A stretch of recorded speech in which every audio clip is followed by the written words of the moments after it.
here at the Smart Fuel. Yes, it's 57.80 cents dito. So we try to pull some at 300.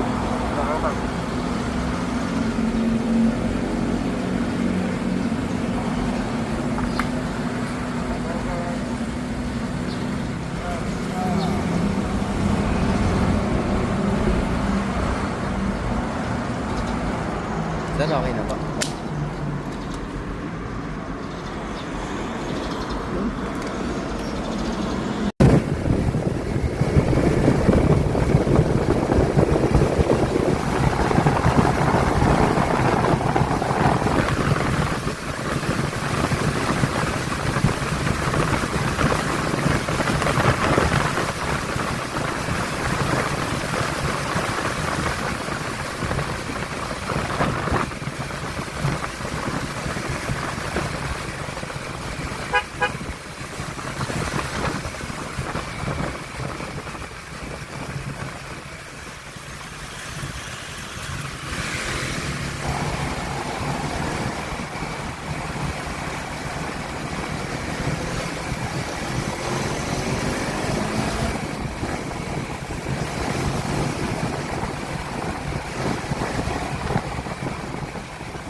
Umalis tayo dun ng San Miguel, Bulacan, yung 718.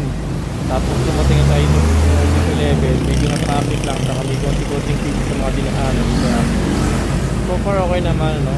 And then, more or less 4 hours na biyahe, no? So, yun, grabe, no? Nakabalik muli sa pagmumotor dito sa probinsya ng Cavite.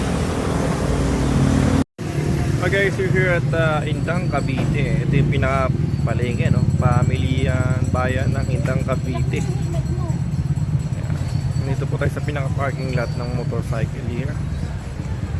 So time check tayo guys is 11:54, Saturday, July 13, no? Okay, so yun nga, malis tayo ng San Miguel, Bulacan is 7:18 in the morning. So at least nakadarating tayo ng 11, so almost 4 hours sa biyahe din. May traffic lang sa ibang party ng Maynila, and then lalo dito sa Cavite. Pero so far okay naman, climate is good. Yes, nakisama ng konti, ano? Guys, 70.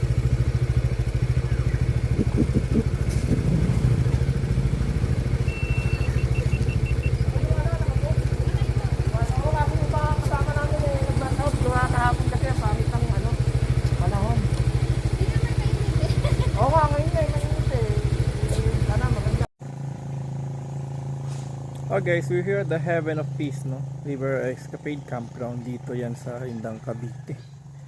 Yes, ito yung nilang entrance guys. Okay yung klima dito, no?